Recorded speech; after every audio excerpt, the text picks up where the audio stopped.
Olá, seja muito bem-vindo à programação da TV DD, seja muito bem-vindo à programação da Casa de Vovó Dedé. Eu sou Hamilton Nogueira e, como você já sabe, todas as quintas, sempre às 8 da noite, a gente lança uma nova edição do programa Acorda, Nós em Rede, porque a gente acredita que cada um é um nó fundamental nessa imensa rede de conhecimento. Estamos aqui, portanto, valorizando a cultura, valorizando os bons conteúdos e valorizando você. O tema da nossa conversa hoje é Fortaleza, os desafios dessa cidade difícil, complicada, num momento difícil, complicado. Portanto, Fortaleza, os desafios 2021. E quem nos ajuda à construção desse conhecimento é o vereador de primeiro mandato, vereador de Fortaleza, Danilo Lopes, pelo Podemos, e a Camila Cardoso, que é advogada, naturalmente você vai lembrar dela, ela foi candidata a vice-presidente na chapa do Capitão Wagner. Imenso prazer recebê-los, Camila, Danilo, prazer recebê-los aqui na casa. E eu gostaria de começar sobre posição, identificação ideológica. Como é que a senhora se identifica ideologicamente? Em seguida, como é que o senhor se identifica ideologicamente? Podemos começar com a senhora? Podemos. Prazer recebê-la. Agradecer o convite, é uma honra, já conheço o programa, Obrigado. Seu trabalho. Em termos de identificação, eu entrei com um projeto bem audacioso politicamente, né? Eu estava sou filiada ao Podemos, desde dezembro de 2019, estava como candidata a vereadora e aceitei o desafio de vir para candidata a vice-prefeita junto com o Capitão Wagner. As ideologias do Podemos em si caminham muito uniforme comigo, em questões de defesa da mulher, buscar uma igualdade social que nós não temos em Fortaleza. E aí eu lhe digo que, como candidata a vice-prefeita, eu visitei lugares assim, sabe, quando você estoura uma bolha? Sim. E que eu realmente nunca teria a oportunidade na minha casa, na minha zona de conforto, de ir lá naquele local. O fortalezense, naturalmente, conhece mal Fortaleza. Muito mal. O cearense conhece mal o Ceará. Isso é uma dívida que nós temos conosco, viu? E é impressionante. E aí a crítica vale para mim, Camila. Quando eu me deparei visitando os 121 bairros, em situações de miséria, 48% da população sem saneamento básico, sem educação, pessoas com deficiência, que é minha bandeira por ter um filho com deficiência, sem assistência alguma, eu disse, algo muito errado está. Então, acho que a ideologia vai muito da nossa vivência, do nosso pessoal. E trazer isso para a política é um desafio muito grande. A senhora define de direita, entre as linhas conservadoras, progressistas, a senhora... E não gosto dessas definições. Não? Acho que isso que atrapalha bastante a nossa política. Ela bota você no nicho e, naturalmente, você tem ali os detratores e os defensores. Exato. Quando eu fico olhando, isso aí vale, o momento está muito propício para a gente fazer essa autocrítica. Sim. Porque protocolo da Covid, vacina, tudo virou assim uma coisa, sou de esquerda, só tomo esse tipo de remédio, sou de direita, e aí se politizou uma pandemia, isso é algo seríssimo. Então, assim, eu não me considero, acho que a gente tem que ter posições, acho que a gente tem que se autocriticar, e quando o nosso presidente está certo, quando eu acho que está errado, assim, o extremo, ele acaba prejudicando a nossa linha muito pessoal, de vivência e de visão. Eu acredito piamente que a gente está num avanço de construção democrática e entendo o que a senhora diz, concordo, e em última instância, todos perdem. A gente ainda não percebeu, mas todos perdem. Vereador, prazer recebê-lo, sua linha ideológica. Prazer, Hamilton, prazer a todos da casa de Vovó Dedé. Ideologicamente, eu estou na mesma linha da Camila, né? Eu considero o Podemos, isso aí foi uma das coisas que fez com que eu procurasse o partido, um partido de centro. Sim. Né? Uma vez um cientista político disse que não existia partido de centro. Aí eu disse, né, no discurso lá com ele, eu coloquei uma bandeira que seria de esquerda que eu defendo, eu coloquei uma bandeira de direita que eu podia defender também. E ele falou, eu digo, e aí, eu sou de esquerda ou de direita? Aí ele ficou pensando e disse, você acabou de dizer que centro não existe. Então, o que é que acontece? No Podemos a gente teve liberdade. Isso aí foi o principal foco do partido. A gente tem a liberdade de concordar, a gente tem a liberdade de discordar e levar tudo isso a uma discussão plena. O que mais fez com que a gente procurasse o partido também é essa visão que o partido tem de combate à desigualdade. Fortaleza, Milton, é uma cidade que tem 81,5% dos bairros com baixo IDH. Né? É uma cidade completamente desigual. Nós vivemos numa cidade em que é a 7ª cidade com maior densidade populacional do país, né? Das capitais. Ela é a 7ª cidade, mas das capitais ela é a primeira capital com maior densidade populacional. Pouca gente sabe disso. Então, se você pegar o bairro do Pirambu aqui, você tem 31 mil pessoas morando no quilômetro quadrado. Então, existe uma desigualdade muito grande e o combate a essa desigualdade foi o grande objetivo, não só meu, como da Camila, para entrar na política também. Naturalmente, é muito difícil que os serviços públicos consigam atender as pessoas dentro desse adensamento, né? Sem dar espaço, sem dar progressividade para esse tipo de atendimento. Mas Fortaleza, acho que talvez possa falar disso a respeito do Brasil. Nós temos uma outra característica interessante. Nós temos soluções acadêmicas para tudo.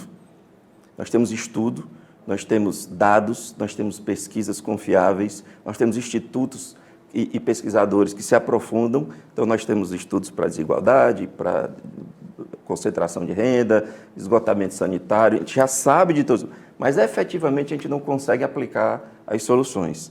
Efetividade operacional de gestão. O senhor, aí, na Câmara dos Vereadores, o que o senhor acha que é possível fazer em 4 anos?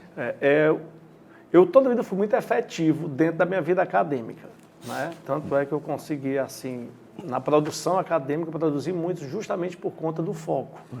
Né?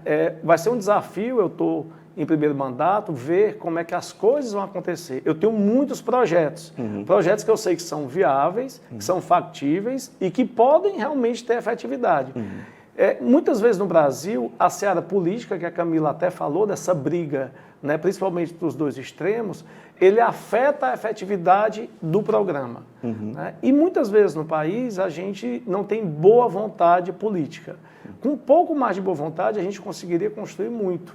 Né? Então, assim, minha grande luta dentro da Câmara vai ser para que projetos que venham melhorar a cidade e a condição de vida das pessoas, eles sejam realmente levados a cabo. Porque você ficar só no âmbito da discussão, isso não gera fruto nenhum. A senhora, quando, nesse período, imagino meu, muito tumultuado, de 3 meses de campanha, dentro de uma pandemia, o que é algo surreal na história do planeta, da democracia brasileira, principalmente, né, que é jovem, o que a senhora aprendeu assim, de mais impactante? Foi aquilo que, de fato, tocou a senhora de forma mais surpreendente? Que, de fato, a gente não conhece a nossa sociedade. O que tem uma parcela aí precisando de ajuda. E que as políticas públicas, para elas serem realmente feitas, é preciso você vencer muitas questões. Às vezes você tem um projeto muito bacana, fácil de colocar em prática, mas a política vem e fica naquela briga. Não, se vem desse lado, não vai dar certo, eu não vou favorecer para aquilo ali acontecer. Então, existe muito mais embates para a gente conseguir um projeto seja realizado. Agora, você falou no início a questão do poder público não conseguir, e ele não consegue.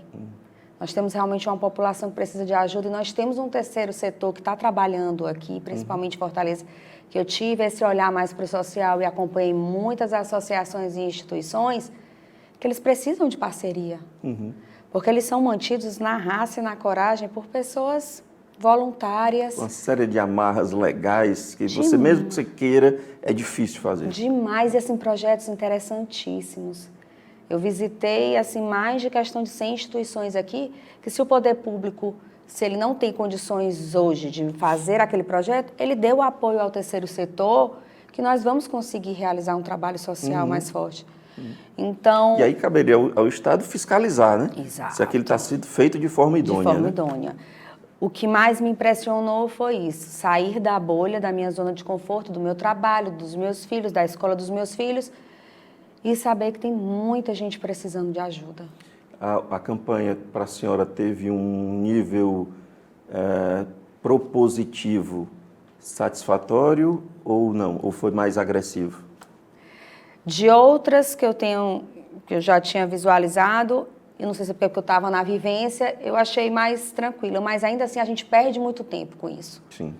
A gente faz até um comentário, assim, primeiro turno que a minha chapa tinha 1 minuto e meio, era quase 1 minuto só defendendo de fake news, de ataque, falando sobre, não dava para dar a proposta naquele momento. Segundo turno não, a gente conseguiu com tempo igual.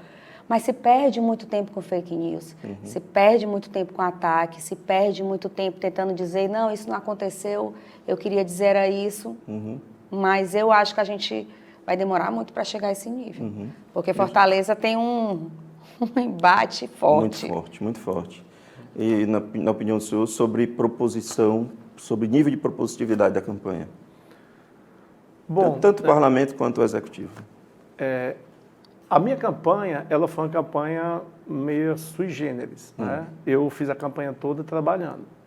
Eu trabalho de 10 a 12 horas por dia, então eu não tinha tempo para estar no embate dentro de comunidades, apesar de eu já conhecer muitas comunidades por dentro de Fortaleza, porque eu comecei a dar assistência voluntária no Serviluz, por exemplo, em 89. Eu conheci o Serviluz... Só para esclarecer, o senhor é formado, tem formação Eu sou dentista e educador físico. Sou profissional de educação física. Tá. Né? Aliás, é uma mistura interessante porque saúde tem menos a ver com remédio e mais a ver com outras questões, né? Mas o Ocidente ainda não descobriu isso. Exatamente. E também tem muitas forças que não querem que isso seja descoberto. Mas, enfim. Com certeza, a própria indústria, né? Então, eu me formei em 88, iniciei esse trabalho voluntário no Serviluz em 89, assim, imagina o que era aquela região, né, há 32 anos atrás. Né? E Fortaleza, eu trabalhei no Conjunto Esperança, que era extremo sul da cidade, também nessa mesma época. Trabalhei aqui na zona oeste da cidade, na Sargento Hermínio, nos anos 90. Então, assim, eu nasci no São João do Tauape, que é um bairro de classe média, média baixa, né, que toda a vida teve uma comunidade muito carente, que foi a do Lagamar. Então, assim, eu tive sempre contato com a minha cidade em toda a amplitude dela. Eu posso dizer que eu conheço Fortaleza basicamente toda. Né? E sempre eu pensei nas pessoas menos favorecidas. Então, quando eu resolvi me candidatar agora, já no processo de amadurecimento maior... Foi a primeira candidatura? Eu me candidatei em 92, mas eu nem considero. Foi uma experiência de jovem, entendeu? E, inclusive, eu fui até bem votado na época para quem tinha experiência zero e não tinha recurso nenhum. E minha campanha foi feita também com recursos próprios, então ela foi uma campanha propositiva. Eu dividi em 6 eixos e todo agora que eu estou fazendo de projeto é dando resposta às propostas que eu fiz de campanha. Quanto o senhor gastou na sua campanha? Minha campanha ela saiu por R$ 39.500. Todo o recurso próprio? Eu recebi uma doação de R$ 10.000. Certo. Os 30 mil foi recurso próprio. Certo. Né? Então eu resolvi fazer dessa forma. Muita gente não acreditava que podia acontecer, mas eu digo, não, eu vou fazer de uma forma diferente e se der certo a gente vai para o embate e tentar colocar essas propostas em ação. Né? Obviamente muitas delas direcionadas à saúde, ao esporte, lazer e à educação, que são minhas 3 áreas principais, mas eu não fugi do meio ambiente, de fiscalização de obras públicas e da cultura e do turismo. Por sinal, já tem um projeto que eu levei para a Secutifor, para o secretário Elpídio, para ver se vai ser viabilizado. É um projeto de indicação, mas antecipadamente eu já fui na secretaria. Então, eu vou procurar fazer um mandato dessa forma, propositivo. O senhor conseguiu quantos votos? 3.872. E o senhor... Mito, 3.782. 782. E o senhor atribui essa liderança política a esse trabalho voluntário? Não, eu acredito isso a meu tempo, né, dentro da academia, como professor, certo? Muito mais, né, nesse sentido, que não deixa de ser um trabalho voluntário, porque a gente faz atendimento à população. Né? Eu sou há 18 anos professor de graduação de odontologia, sou professor de educação física também. As minhas 2 categorias que viram que podia ter uma representatividade combativa, elas me ajudaram muito nesse sentido. E teve, obviamente, o bairro do São João do Tauape, né, que na verdade o nome é Tauape, a gente chama São João do Tauape, mas o nome dele seria Tauape, oficial é Tauape. Né? Eu tive muitos votos no Edson Queiroz, que eu imputo a questão da Unifor, né, que eu sou professor de lá há 18 anos já. Né? Muitos funcionários me conhecem também, toda a vida a minha briga pelo bem. Né? Eles sabem como acontece, então foi uma campanha de engajamento. Renovação é uma palavra que a gente usa a população às vezes pede renovação, novas lideranças, mas eu uso com certo cuidado, porque renovar por renovar, nomes novos, não significa efetivamente melhores resultados. Até porque eu trabalhei 10 anos no serviço público e é difícil. Então, às vezes, um pouco de experiência também é interessante. Então, essa renovação tem que ser misturada. Eu queria saber da senhora o seu futuro político, o que a senhora planeja para outubro de 2022. E eu queria falar também sobre renovação. Nós entrevistamos aqui no programa Nossa Cara, o mandato das 3 jovens, muito consistentes nas suas opiniões. Bem interessante. Então eu queria saber também da senhora falar um pouco sobre renovação. Foi muito... A minha vontade de entrar na política, ela foi muito natural. Quando eu recebi o convite de uma pessoa questionando, olha, exatamente pela representatividade da categoria, assim como o Danilo na parte de educação física, na parte de odontologia, a minha, por ter um filho com deficiência, nós não temos representatividade nesse tipo de demanda. Então, sair como candidata a vereadora estava nessa linha. E aí eu comecei a fazer parte do plano de governo da chapa majoritária e, de repente, fui convidada para ser vice. Passei 3 dias sendo sabatinada por diversos segmentos e aí aceitei o desafio. Então, para mim, foi muito natural. As pessoas olham para mim e dizem, corajosa, viu? Eu disse, mas vocês têm que parar de olhar essa política assim com artimanhas, com conchavos, que vai ter cargo aqui, que vai ter dinheiro aqui. Não, tem que ser algo propositivo, algo que eu abrace. E aí, claro que eu tive um abraço maior quando eu passo para ser vice, porque aí eu tenho que ter o olhar para a mulher, o olhar para o social, não dá mais para só a bandeira da pessoa com deficiência. Mas foi muito natural, Milton. Eu levei esse fardo com muita naturalidade, com muita tranquilidade. Como quem realmente queria fazer um trabalho sério. Passos futuros, hoje eu assumi a 3ª vice-presidência do Podemos, fui convidada pelo Eduardo Girão e pelo Fernando Torres. Estou como também líder estadual do Podemos Mulher, então assumindo essas lideranças, tentando trazer novos projetos. 2022 ainda é uma caixinha de surpresa. Acho que a gente vai ter que conversar ainda dentro muito do contexto, do contexto, quem vem para governo, quem não vem. Qual será a minha posição, mas também reafirmando que estou dentro deste grupo político que eu trabalhei na eleição municipal e que sigo com eles. E se for preciso e viável disputar mandato? Com muita tranquilidade, mas será uma coisa que eu vou analisar e confirmar mais para frente. Entre as suas bandeiras, a senhora cita uma que é uma tragédia nacional, que é a história da violência à mulher, violência doméstica, que tem algumas mulheres, alguns representantes desse segmento, mas que a gente percebe que avança muito pouco. Há avanços inegáveis, porém, muito pouco. Como é levantar uma bandeira em que você, se você só discordar do que eu vou dizer, fica à vontade, mas como é levantar uma bandeira que parece que se enxuga gelo, que você tenta e não vê avanços significativos? Não, eu concordo com você, com o contexto. Porque a partir do momento que a gente levanta a bandeira, fala sobre isso se torna popular da gente tentar condenar aqueles homens que fazem esse tipo de crime. Ainda acontece. E dados da pandemia vão agravar essa questão. Acontece. E a gente fica sabendo cada vez... Então, o que é que está acontecendo? Que mesmo a gente discutindo, mesmo a gente trazendo leis mais... modernas, inclusive.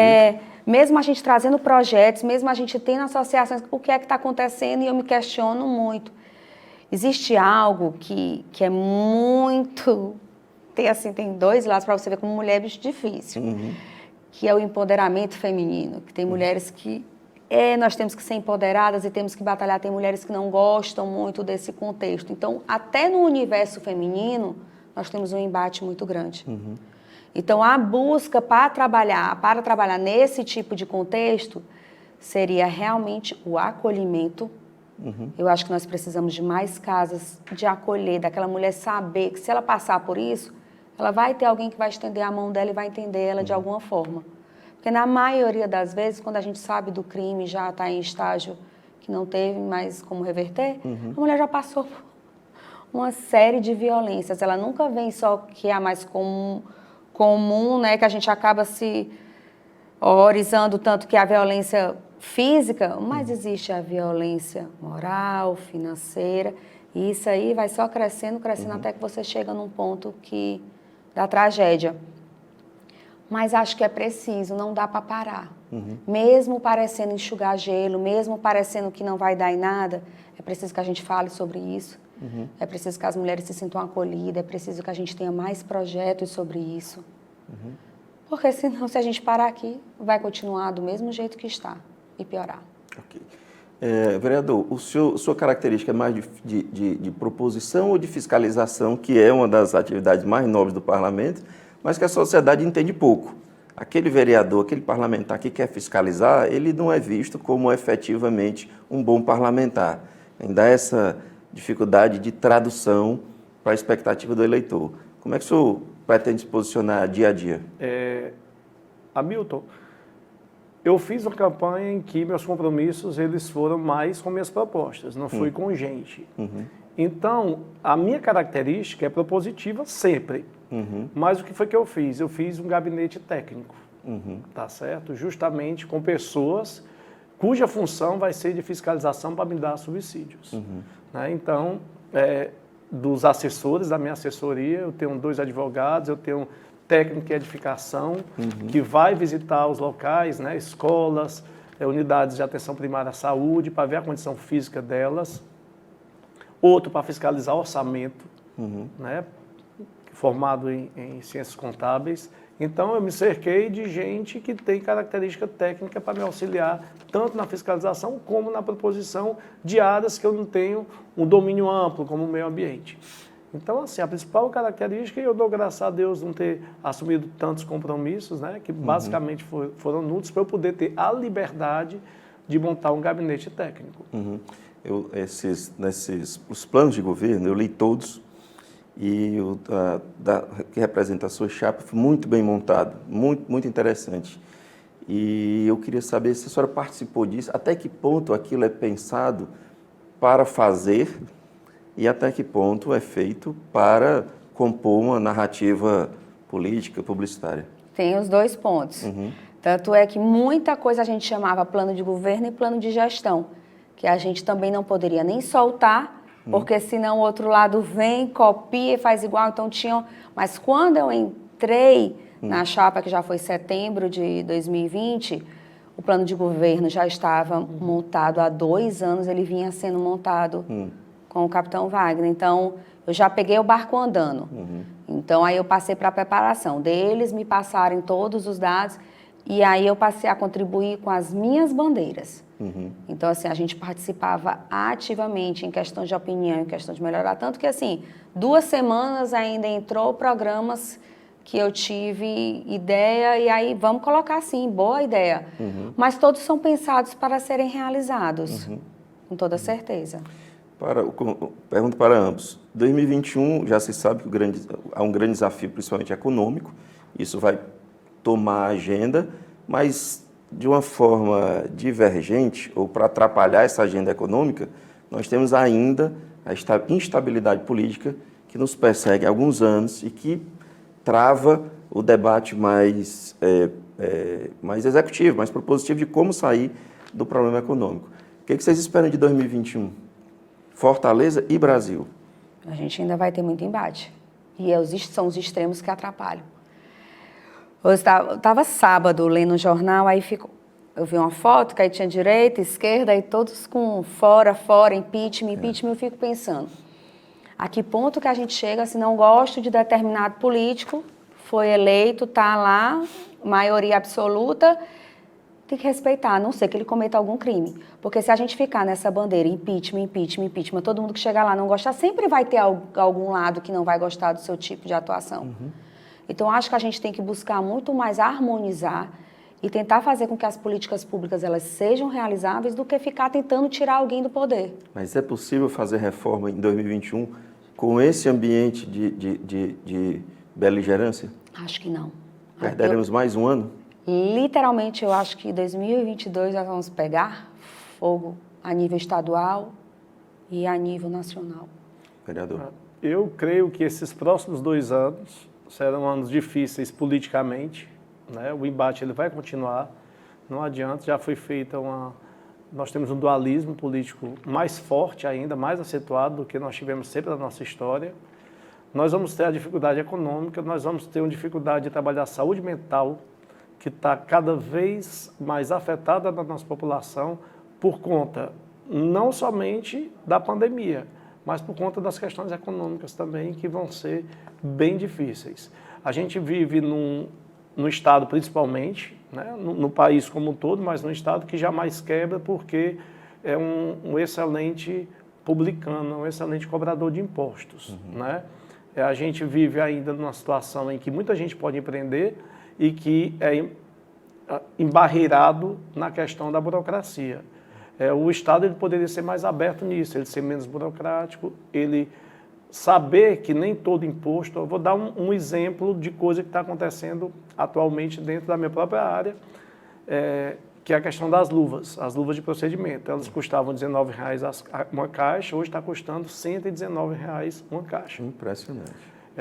Aí a indústria diz que é por conta, né, da questão da matéria-prima, da concorrência com a Europa e Estados Unidos, que vem muito da Ásia, né, vem da Malásia.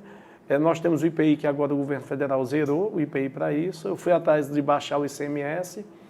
O ICMS no estado do Ceará eles não baixam, para nada em momento algum, nem para empresas públicas. 14 estados, mais do Distrito Federal, zeraram o ICMS para produtos de combate, né, enfrentamento à Covid, o estado do Ceará nem para esses produtos, para a empresa pública. Então, o desenvolvimento ele vai muito também na questão do imposto, de diminuição de imposto para quem quer empreender. Né? Aí você tem um momento que você tem que ter um aumento do empreendedorismo, em que as pessoas precisam do seu ganha-pão, do seu dinheiro, né? Que tem que fazer, de alguma forma, descobrir alguma fórmula, porque o desemprego vai estar aumentado também, e a gente sabe disso, por conta de muitas áreas dos setores de entretenimento, de comércio, que quebraram. Ou seja, muita gente fica desempregada, então se o Estado ele não levar a cabo isso, as coisas vão ser piores do que a gente imagina. A tecnologia é vista como tábua de salvação para o empreendedor, para o empreendedorismo. No entanto, nós temos uma baixíssima taxa de qualificação. Ler e interpretar texto. O Ceará já começa a melhorar, dar sinais, mas o Brasil é uma tragédia. E aí? O que fazer? Qual a solução? Capacitação. Que é a longo prazo, médio e longo prazo. Mas esse processo já começou para que a gente possa um dia chegar a um processo, a um estágio mediano de capacitação humana? Eu acho que existe pacto de mediocridade aqui. Eu vou te dar um exemplo. Em 2014, a gente ia ter a Copa do Mundo. Então, quando o Brasil, né, foi eleito sede da Copa do Mundo, aí nós vamos fazer isso, os funcionários de hotéis vão todos fazer curso de inglês, vai ter isso, vai ter aquilo. No final, qual foi o legado que a gente teve? Nenhum. A gente teve muito dinheiro jogado no esgoto. A grande realidade é essa. Não teve benefício basicamente nenhum, na minha concepção, da Copa do Mundo realizada aqui no nosso país. Então, assim, se o governo, os governos, né, eu falo como um todo, eles tivessem propósito de capacitar a população para vários setores, teria emprego para todo mundo. Né? Você vê que tem indústria que contrata pessoas que têm uma experiência mínima porque não tem ninguém com capacitação para exercer determinadas funções. Dentro do nosso estado, no Porto do Pecém, muita gente vem de outros estados trabalhar porque tem gente aqui sem capacitação. E aí? Então, assim, é um erro do Estado, inventa, né? Até essa história da vacina, Camila, eu acho... A necessidade existe, obviamente, da vacinação, mas assim, todo mundo filmando e batendo foto da primeira vacina. Então, tudo vira um objeto de marketing, entendeu? Quando a gente precisa de muito mais vacina do que tem. Todo mundo está aí, o sistema buga, eu entendo, vários governadores realmente atrás de vacinar as populações, mas eu acho que, às vezes, determinadas ações governamentais, elas têm muito mais marketing do que efetividade e do que propósito de capacitar ou de alguma ação de saúde mesmo. Que é o papel da oposição qualificada, responsável, não parar de falar, não parar de apontar erros, etc. E o papel da situação responsável é ouvir a oposição. Que tipo de opositores são vocês? Eu confesso para você, Hamilton, que eu gosto de falar aquilo que eu estou vendo que está errado, independente de quem está lá. Porque às vezes você fica naquele discurso, tudo que ele fizer, eu vou dizer que está errado. Se você se qualificar como oposição somente àquele tipo de governo, e às vezes alguma determinada atitude do lado de lá vai estar certa e a gente tem que dizer, bacana, gostei desse projeto, vamos tentar ajudar. E porque senão vai virar um coro de dizer assim, tomara que dê errado. Você fica, às vezes fala do negócio da vacina, parece assim, não, essa eu não tomo, eu só tomo se for aquela. Parece que está todo mundo torcendo para dar errado. Não, gente, vamos torcer para a vacina dar certo, vamos torcer para a ciência cada vez mais trazer uma vacina eficaz, um remédio. Achem o protocolo anterior, porque se a gente virar uma oposição só de crítica, a gente fecha os olhos para aquilo que está dando certo e que a gente pode ajudar.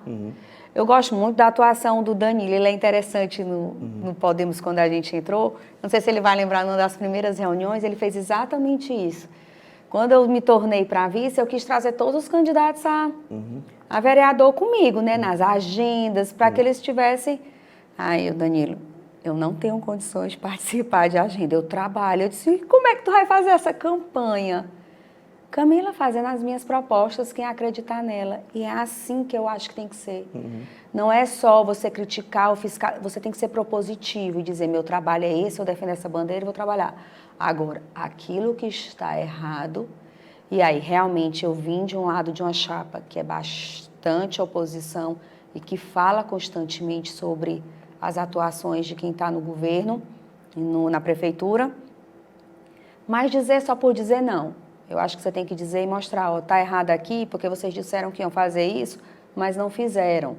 Tem que ser algo bem enfático. Eu conversei, inclusive, com o prefeito, ele me chamou, né, e eu falei que ele podia ficar tranquilo em relação a mim, porque eu não iria jamais barganhar nada com ele.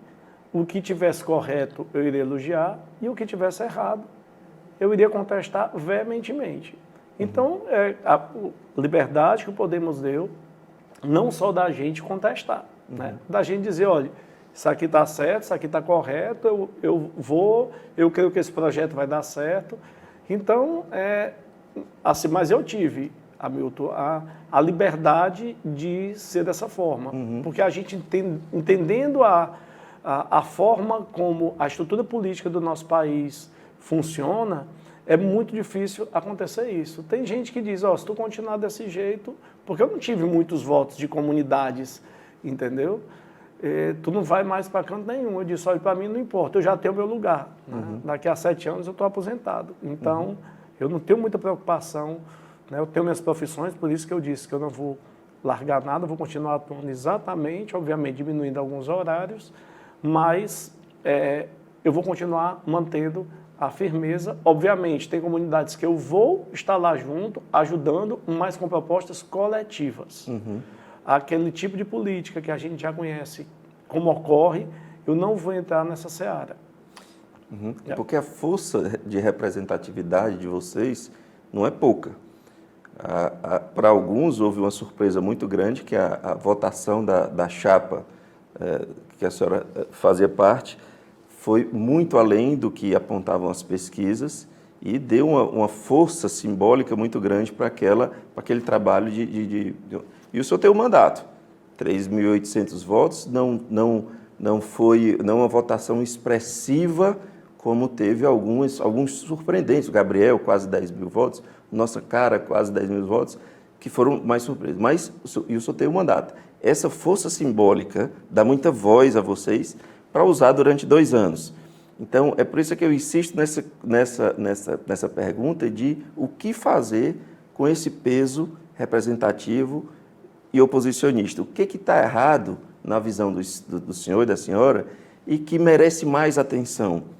Onde é que vai despejar essa força simbólica de tanta gente que confiou no trabalho da senhora e no trabalho do senhor? Na minha concepção, as obras públicas elas têm que ser mais fiscalizadas. O orçamento de obras públicas, o tempo que foi determinado para a conclusão dessas obras, tá certo? O tipo de material usado. Se o senhor me permite, o motivo pelo qual a obra foi escolhida. Exatamente. É preciso muita atenção. A população precisa tomar conta disso. Entender.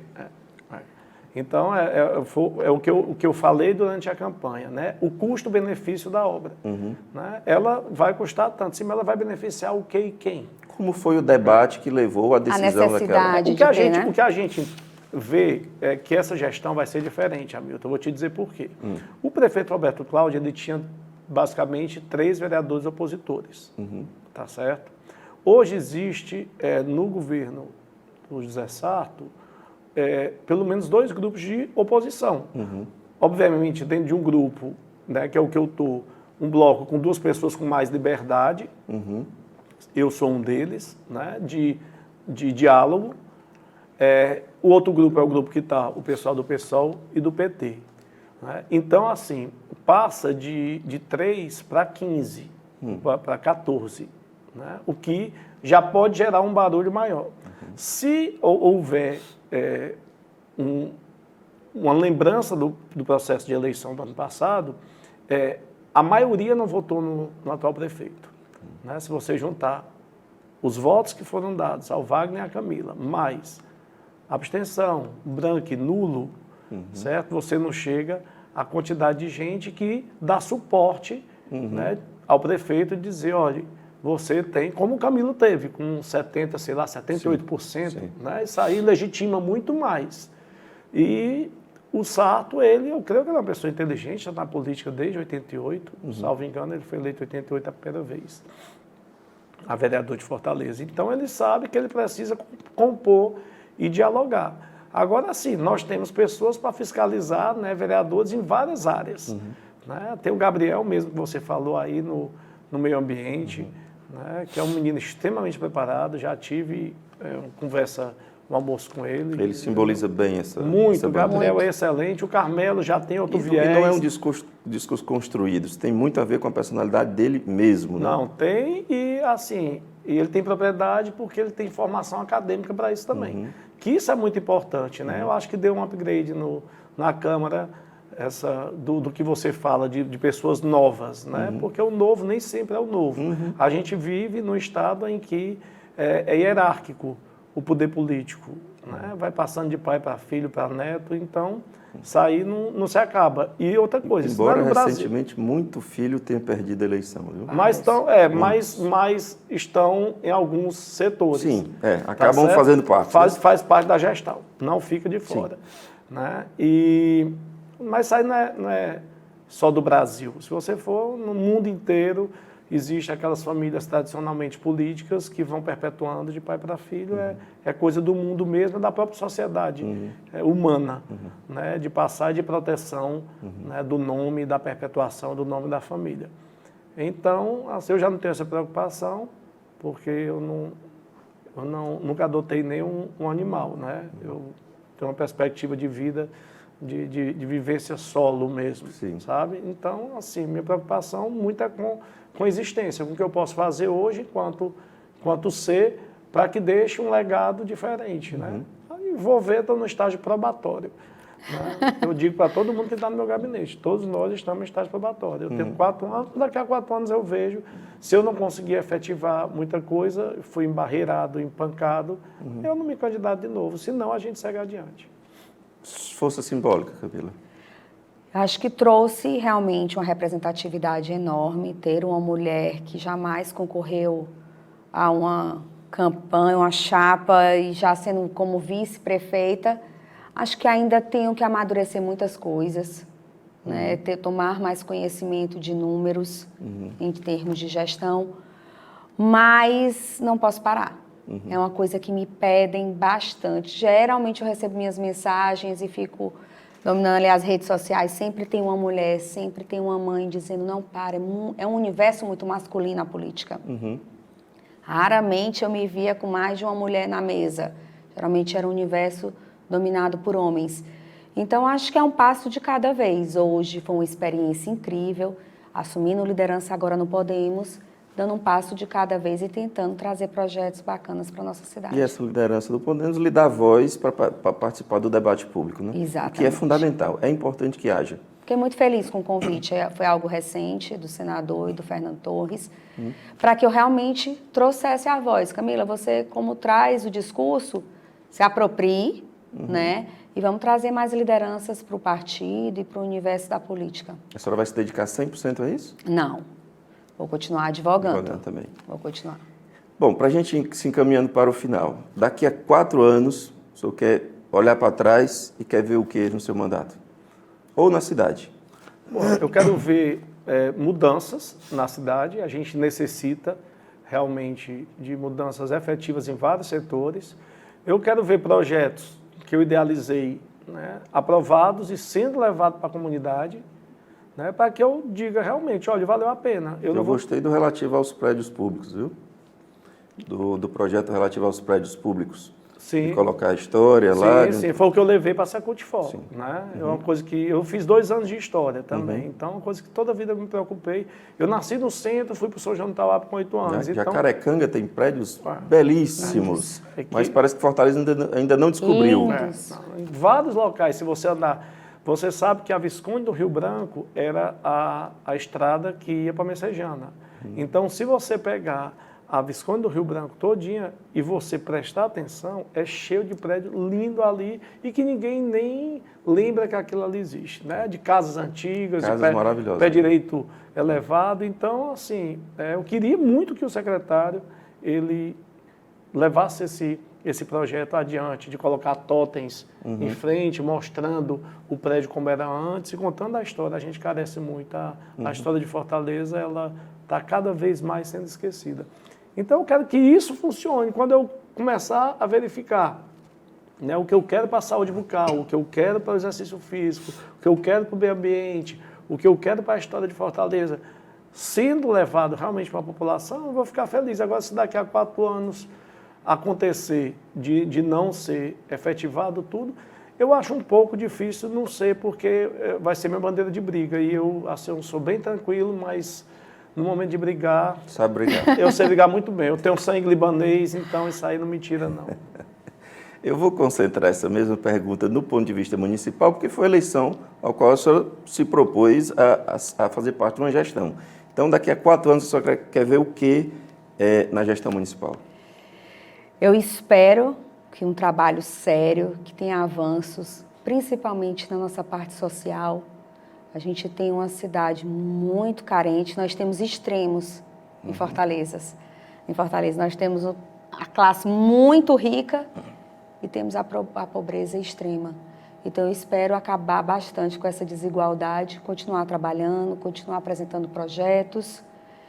E aí daqui a 4 anos, quem sabe, a gente vem aí com novas propostas, nova batalha, com certeza. Acho que a oposição saiu muito forte, Hamilton. Jamais se imaginou que seria uma diferença tão pequena. Jamais se imaginou que diante, aí eu lhe digo assim, quem viveu de muito perto, tinha horas que eu dizia assim, não vai dar. É dar murro em ponto de faca isso aqui, é uma estrutura muito bem montada. É muito dinheiro, são muitas máquinas contra, sabe? São muitas estruturas que você não tem como brigar. Elas já estão montadas e, ó, como você está dizendo, há muitos anos.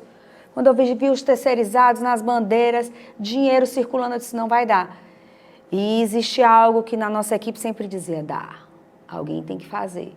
Quando saiu a pesquisa, que foi aquela disparidade de tantos por cento, eu disse, vai ser amanhã. E aí, quando abriu a urna, 3% de diferença é muito pouco. Não é nada. Não é nada, ainda mais levando em consideração contra quem estava do lado oposto. Todas aquelas estruturas. Então, acho que a gente tem que continuar trabalhando nessa seriedade, naquilo que a gente acredita, naquilo que eu acho que a nossa população realmente merece, sendo oposição, estando no governo, parar nesses extremos, mas realmente naquilo que a gente acredita, de fazer uma política séria, uma política propositiva, uma política realmente voltada para as pessoas. Uma atitude cidadã, né, de todos. Vereador, o senhor tem o tempo que precisar naquela Câmara para fazer umas suas considerações finais. Bom, eu queria me dirigir àqueles que acreditaram em mim, né? Para muitos não foi muito voto, chegaram a dizer até que foi uma merreca de votos, mas para mim foi uma população inteira. Eu tenho o mesmo direito hoje que quem teve 30 mil, de que eu não vou decepcionar vocês. O que eu tenho de proposta para a minha cidade, para o meu povo, ela vai ser levada a cabo e eu vou brigar por elas. Daqui a 4 anos a gente vai conversar e vai ver que, se Deus quiser, isso tudo vai acontecer. Camila, tempo que precisar. Agradecer 625 mil eleitores que estavam comigo nessas últimas eleições municipais, dizer que a Camila Cardoso não vai parar, vou continuar os projetos, vou continuar no meu partido, vou continuar trabalhando, mas por uma política séria, com compromisso realmente com quem precisa. E dizer que eu estou aí, vamos continuar trabalhando. Vamos à luta, né? Camila, Danilo, muito obrigado pela presença de vocês. Amigo. Obrigada. Agradeço demais você que nos acompanha, lembrando que todas as quintas, sempre às 8 da noite, uma nova edição do programa Acorda. Muito obrigado pela boa companhia, um grande abraço e até a semana que vem.